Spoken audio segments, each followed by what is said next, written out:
So once again, the will to adapt, the idea that these species are adapting to their individual needs is central for the Darwinian concept of evolution.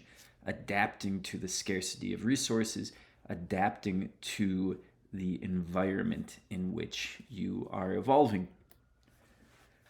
Darwin calls this patterns of diversity. We can see this throughout the animal kingdom. Darwin specifically is looking at tortoises as well. Finches and tortoises, those are probably the two main species or the two main categories of animals that you see Darwin focusing on the most.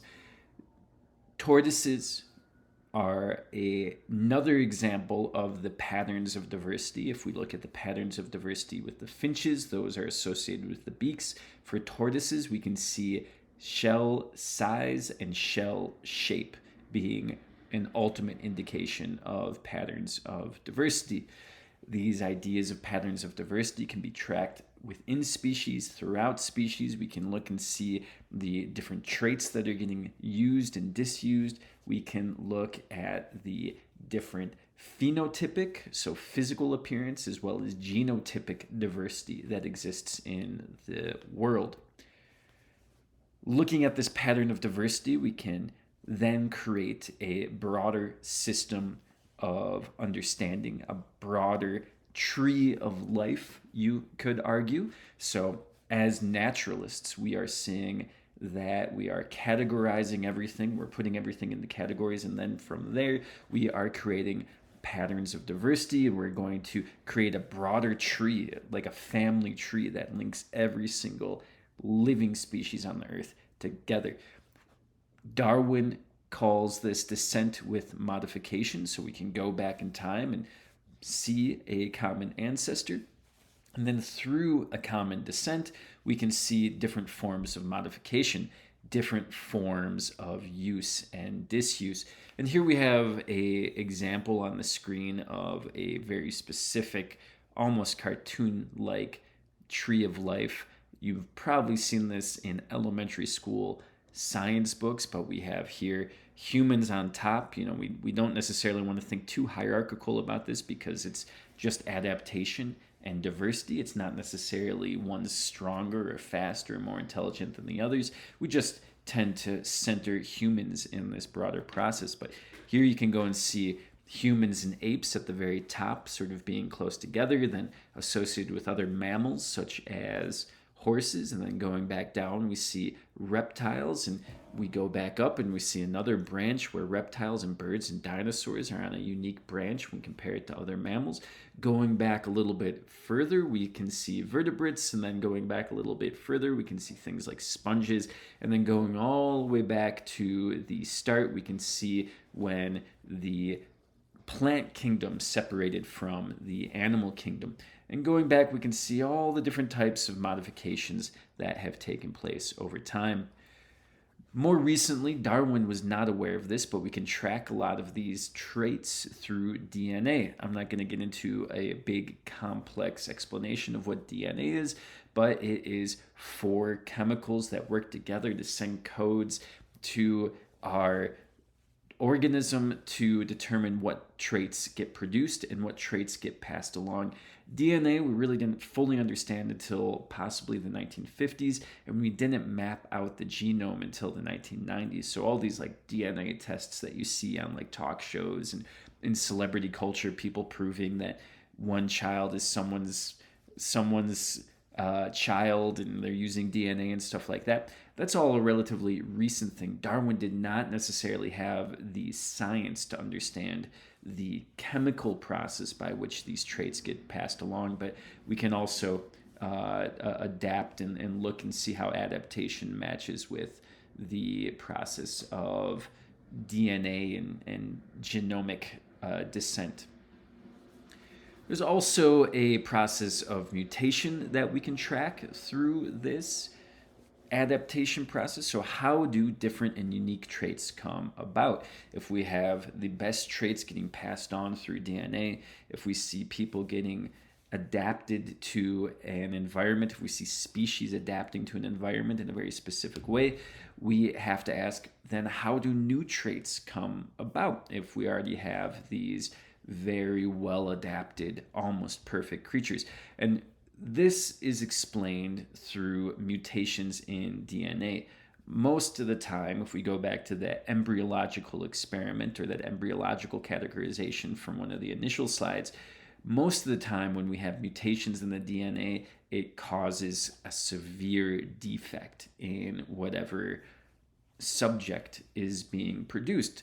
Normally, that appears right away during gestation. So, a animal, a baby, a puppy, whatever you want to talk about, a young version of whatever that animal is will not come to fruition because there is a miscommunication in the DNA. However, sometimes those mutations result in viable fetuses, and then they become children, and they become what we commonly would describe as a defect, like a birth defect or a congenital defect. And sometimes those defects become advantages when climate changes or when resources become scarce. And it's really difficult to understand exactly when that mutation becomes viable and when that viable mutation then becomes something of an advantage. But there's several different ways that we can see mutation taking place in the DNA. UV radiation, sunlight, and X-rays. Also, we can see atomic bomb blasts have been known to mess with the DNA and causing mutations. And this isn't like X-Men type mutations where you get exposed to some form of radiation and then you grow an extra limb. This is all taking place during the gestation process we can talk about. Cigarette smoke and carcinogenic foods like red meat and overly processed foods can also cause forms of birth defects and eventual mutations, as well as infectious agents. So the coronavirus, for example, there are strong arguments to be made that the coronavirus has permanently affected the human genome and that the virus is able to break down the DNA construct and reorganize it in a way that has permanently affected the human race. So all of these different ways can result in new features or new traits that might become advantageous if there is an environmental change. What are some common misconceptions? And these are important. Evolution is not a straight line, so it's not just a chimp to a Neanderthal to a human. Even if we look at that evolutionary process with our most recent evolutionary ancestors, we can see that there is most likely branches and dead ends, that the process of one species maybe becoming dominant might end up being reversed eventually if a more viable species then comes from a earlier iteration of that species. So we have holdover species, we have species that become isolated on islands or become isolated in little zones of abandonment in a geological sense. We can also look at the human evolution. Most likely Homo erectus left Africa, and then humans continued to evolve, and then anatomically modern humans left Africa and started competing with Homo erectus. And so it wasn't necessarily even that humans directly adapted from the Homo erectus population that we're seeing in places like Asia Minor and all the way into Indonesia, but rather there were genetic relationships, there were genetic ancestries there and present, but they were two unique populations. So not necessarily a straight line from A to B. There's probably going to be a 1A, there's probably going to be a 3C in there somewhere, and it's not just necessarily an implicit one step in evolution to the next. It's not necessarily survival of the fittest, but a quest to become more fit. So if we see this in two different ways, the survival of the fittest means that you have the strongest, most intelligent, and fastest species. And then in the quest to be more fit, that is much more relating to the environment and being adaptable to the environment. So, what's more important evolutionary wise is to produce more offspring, to be able to get more food, not necessarily to be able to run faster and jump higher than the species next door to you. Evolution does not implicitly make sense. There are evolutionary processes that go haywire. We can see there are traits that permeate throughout the animal species that don't necessarily make any sense in any way, shape, or form in a practical way.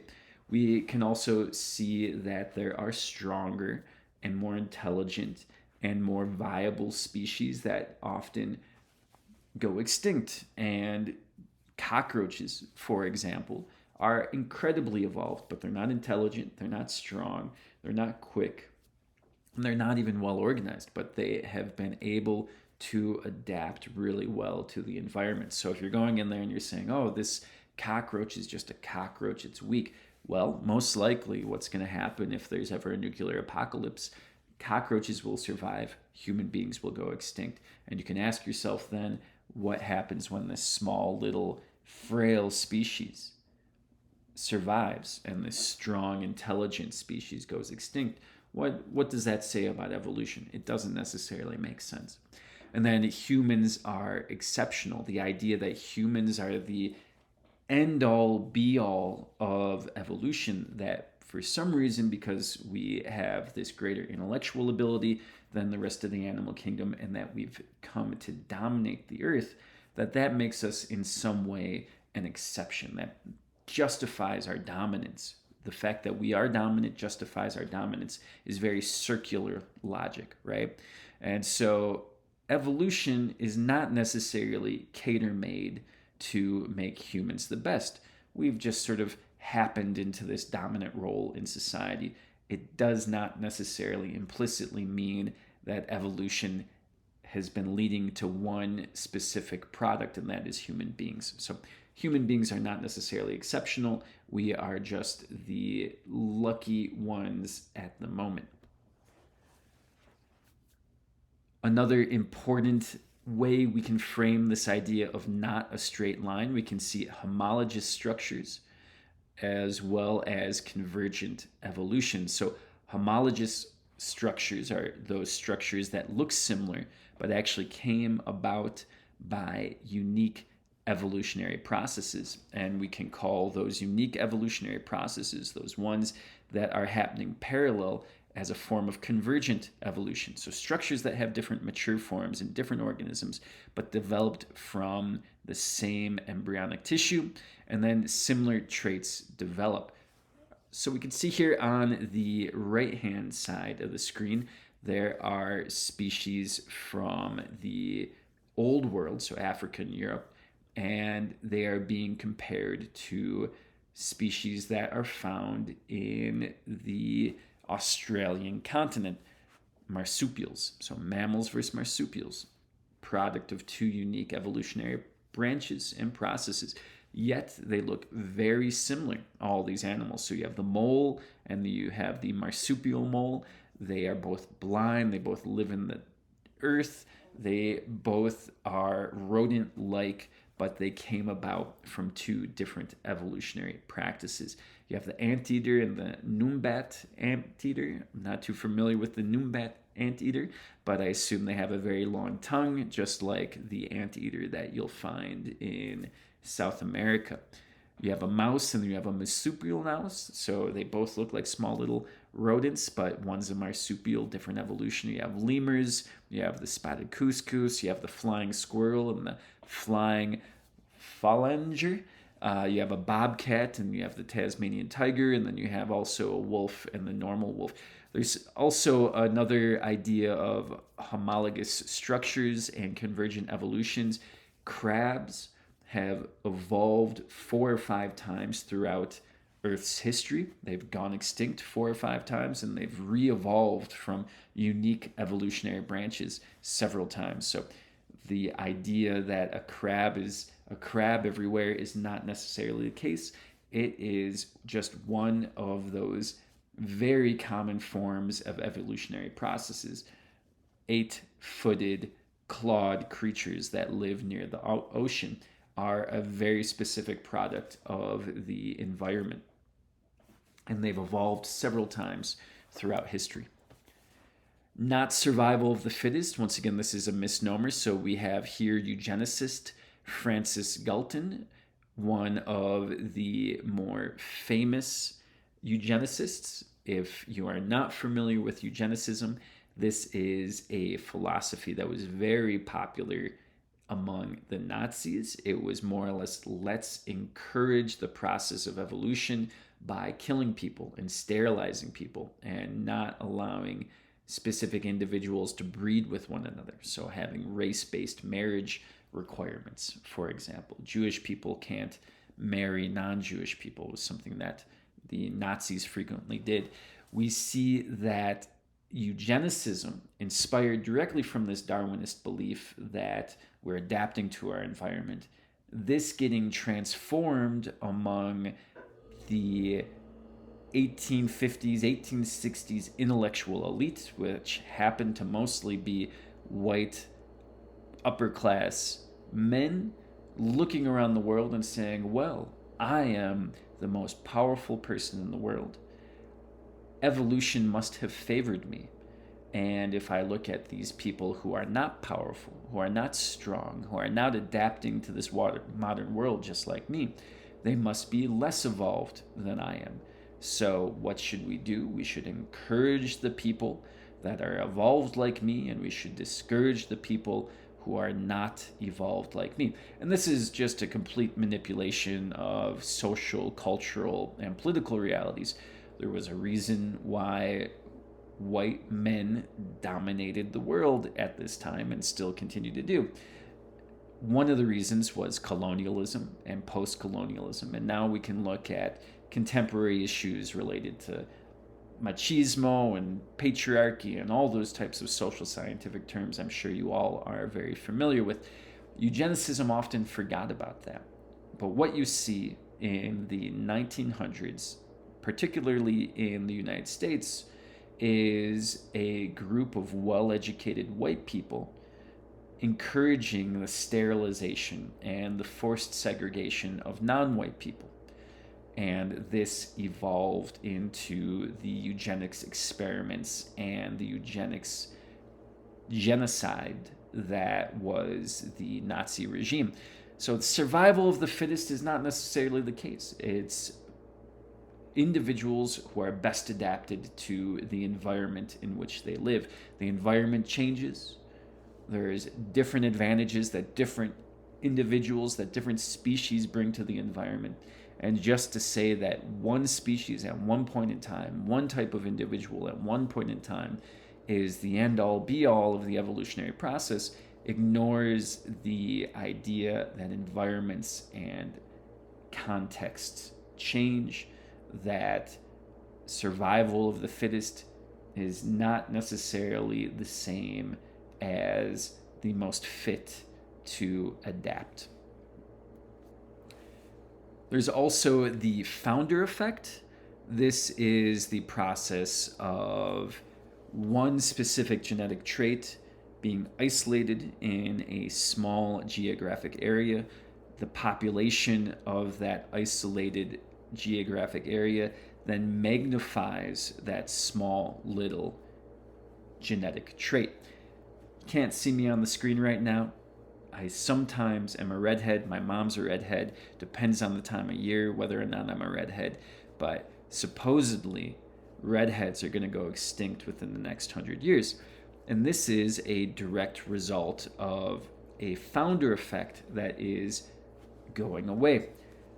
On the map on the screen here, you can see places like Northern England, Scotland, Wales, Ireland, as well as pockets of Russia and Scandinavia having a higher propensity and higher frequency of people with red hair.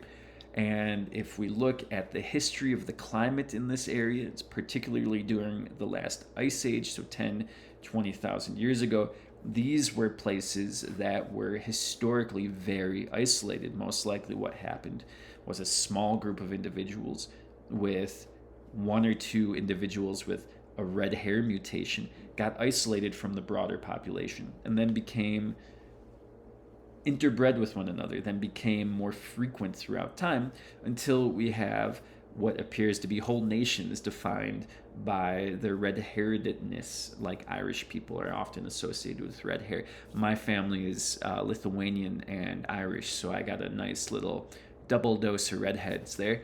But this is called the founder effect. So this redheaded population, once isolated, was producing more and more redheads exponentially. And now that the world is not so isolated and we have greater degrees of miscegenation of redheaded people with non-redheaded people, that the redheaded gene is going away. This founder effect, more or less, is no longer there. So the founder of a society is going to have much more impact on that isolated society when compared to the broader genetic population, which is not interacting with that isolated society. Humans are not exceptional as well. So I mentioned the cockroach before. We also have the tardigrade, which is a bear-like bug, which is really resilient. It's microscopic. It's sort of water bear, I think it's called. It's a very cute-looking bug, even under the microscope. And they've been shown to be able to survive underwater. They've been shown to survive in space. They've been shown to survive nuclear blasts. They have been incredibly resilient. There's even, if you are a fan of Star Trek, a whole season of a Star Trek show, Star Trek Discovery, where there's a magical tardigrade bear that's going around and helping a mycelial network and people traveling throughout the galaxy. And it's just this sort of peak evolutionary being that doesn't necessarily have any demonstrable intelligence, social organization, or dominance over the environment. Nonetheless, it is incredibly resilient. It's incredibly fecund. It can produce a lot. It's incredibly fertile. It can produce despite radiation, and it can survive in these environments, these harsh environments. So it can continue to produce and reproduce despite the constantly changing environment. And cockroaches are very similar. They're incredibly adaptable. I've seen cockroaches in freezing temperatures. I've seen cockroaches survive in boiling hot tropical temperatures. If you try to stomp on a cockroach, their eggs are designed to splatter and shoot out at tens of miles an hour. So if you want to get rid of a cockroach, it's much better to capture it and let it die in a box rather than stepping on it, because you're most likely going to be shooting its eggs around. So even if you want to kill it with violence, it has this ability to launch its eggs in every direction and still survive. Its genetic legacy will still be fit. So human beings are not exceptional in this extent, and one could argue our fragility when it comes to nuclear war, our own devices, disease, social conflict, when it comes to being able to survive a dramatic climate change, all untested yet. So we might not be the most evolved, we might not be the most exceptional in the history of evolution. So in conclusion, what we want to look at is adaptation or adaptation over superiority. And what we want to look at is struggle. So how species are fighting constantly to adapt to an environment over this idea of being the most fit.